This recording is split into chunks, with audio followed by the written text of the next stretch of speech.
Hello, I'm Natalie Glasson from the OmNa Sanctuary.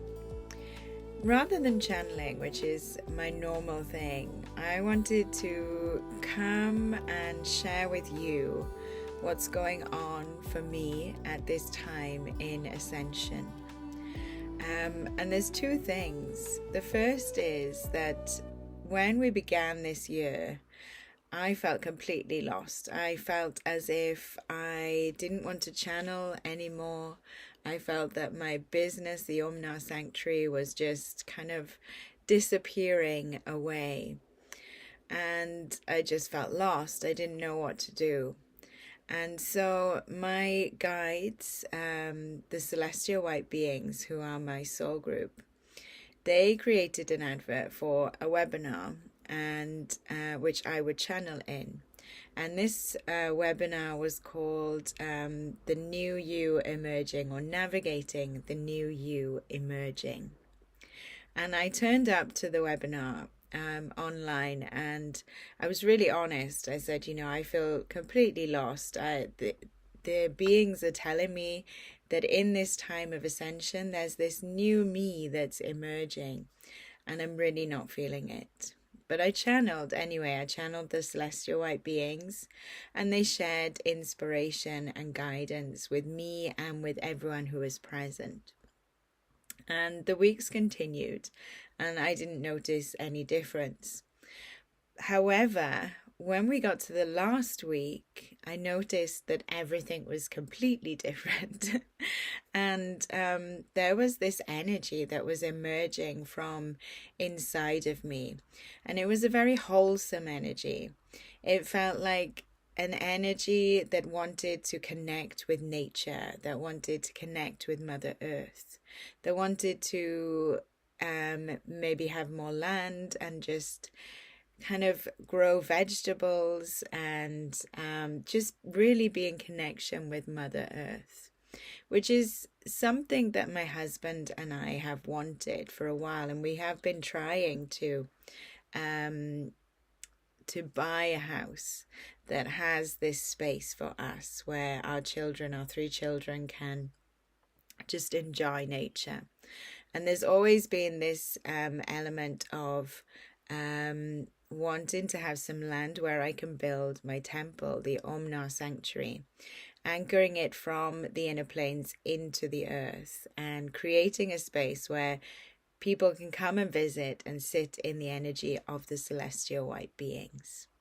So that's always been in my mind. But recently, and especially last year, I just gave up the dream. I said, it doesn't matter. I don't want to do it anyway. And it'd be too much effort. So if it doesn't manifest, then fine, I'll do something else. I'll just, whatever. I was going to say carry on channeling. But even at that point, I did not feel like I wanted to channel. And so with this new webinar that came forward, I was in, I suppose, quite a dark place inside of myself, feeling that I wasn't going to manifest the temple and I wasn't going to channel, and I was going to do something else. And, we wouldn't even have the land or connected to nature.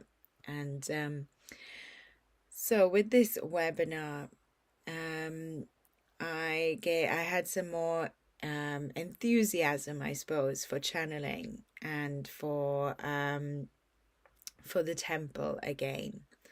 And with this wholesome energy that was really emerging, and a powerful energy, and I can almost liken it to my Atlantean priestess kind of energy emerging. I started to look for houses, for land, anything that we could purchase to kind of make it manifest. And I was still looking.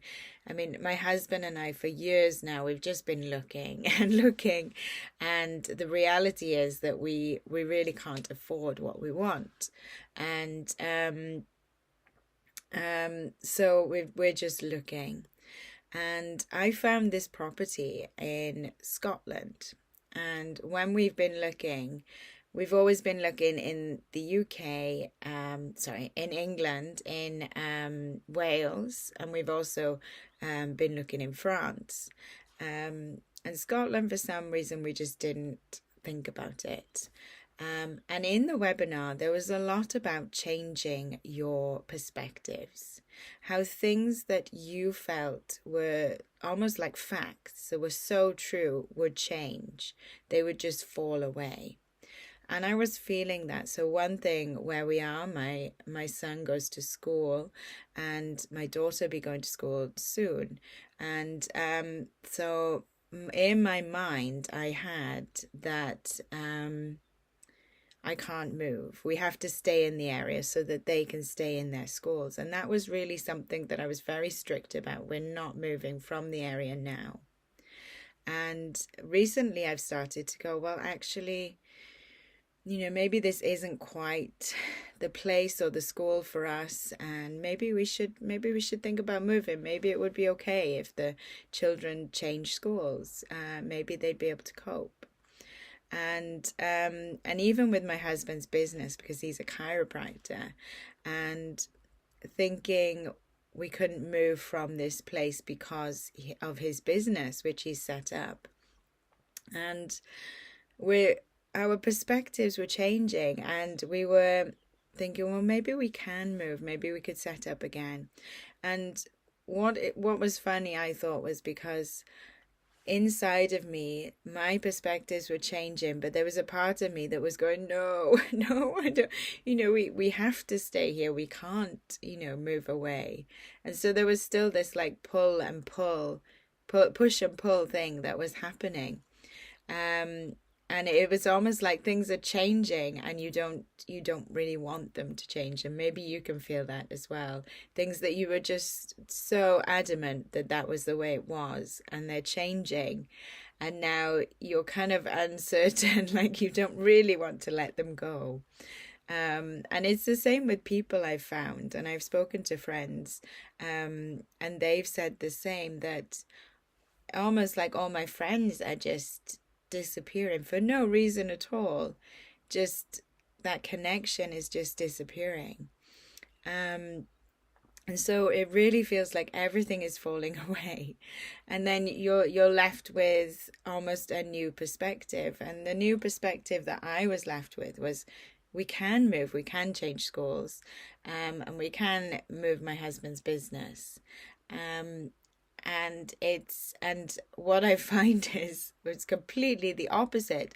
I'm almost ready to go. In my mind, I've got my bags packed. I'm ready to go, which is completely different to what I was experiencing before. And even my husband's been like, that's a complete change. Where it's somewhat unsettling as well. And the webinar was talking about this a lot.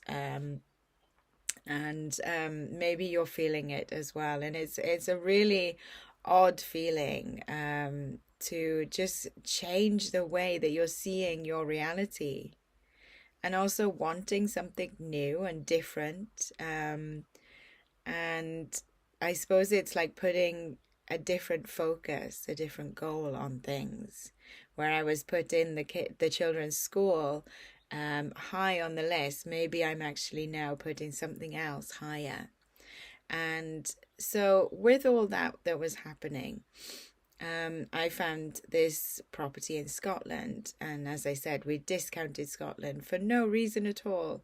I think I've been there once and I loved it, but it just seemed too far away from where we were. I just had a block there for some reason.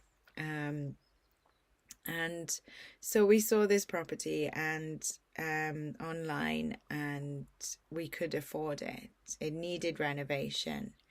And it's to tell you about it, what made me fall in love with it is that if you've read my book, The White Beacons of Atlantis, Nara, who is my past life self, she has a temple, the Celestial White Being Temple, and it overlooks the sea. So it's built right next to the sea. And I've always wanted to kind of do that, to build a temple overlooking the sea. I love the sea. I've always wanted to live next to the sea. When we go on holiday, I'm looking for, accommodation that looks at the sea, or as close as to the sea as it can be. But it's always been out of my reach, always never would happen, always just a dream. So this property came up, we could afford it, and it literally is, your garden backs onto a beach and the sea, and you can just walk through your garden onto the beach and the sea. It's a stony beach, but you've got the beach, the sea right there, so the temple could be looking out to the sea. And there's, with it is I think it's like 45 acres of land, so we'd have so much space, and my husband can set up his clinic, and it just felt perfect. And my husband and I fell head over heels into this property. And then we got the brochure. We were thinking, right, we need to get our house on the market. We're going. And then we read in the small print, and this is probably something that everyone knows, but we didn't realize, we're not, we don't have that information, that you can't get a mortgage on a property that needs renovation, that they're calling it uninhabitable, even though when you look at it, it doesn't look like that. There's a bathroom, there's a kitchen, there's a wood burning fire, there's no floors or ceilings or roofs falling down or anything. So we were completely gutted.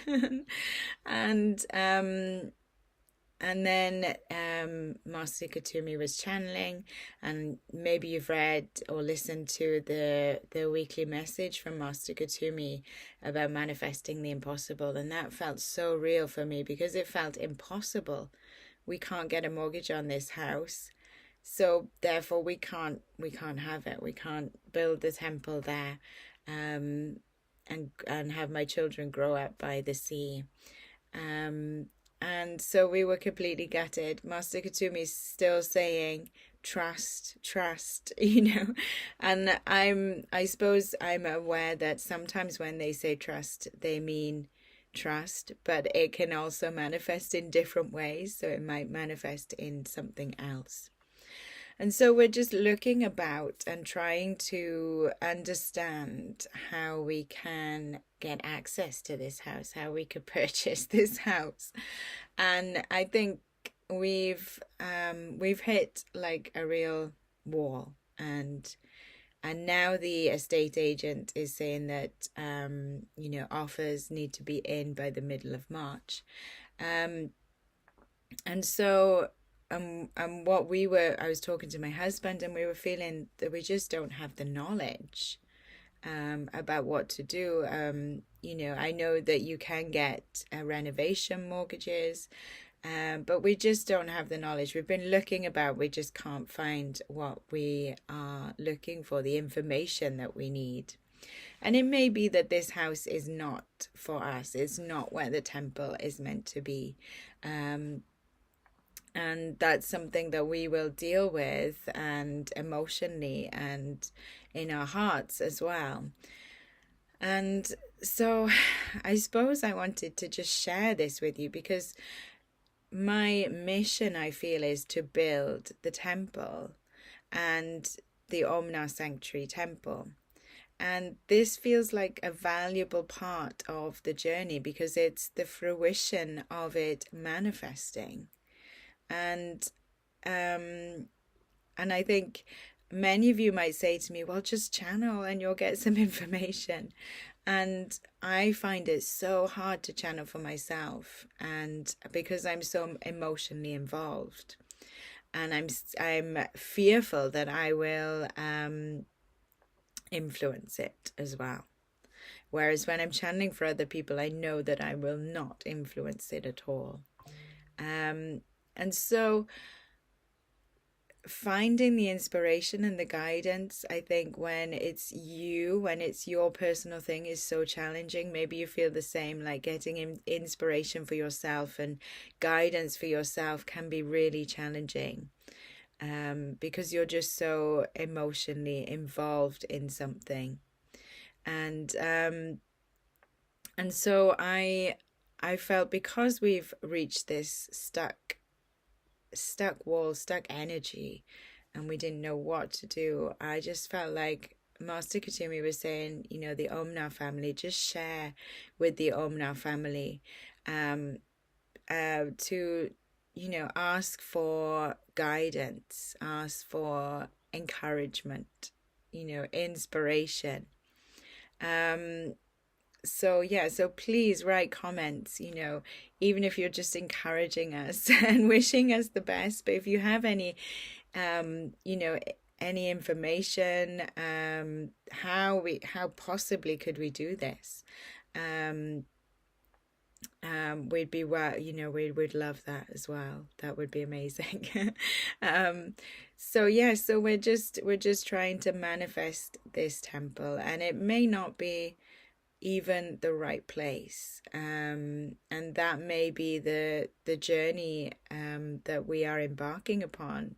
I think finding the right place, finding the place that's appropriate, is almost the most of the journey. Once we get the place, it's it's all systems go, and probably will develop quite quickly.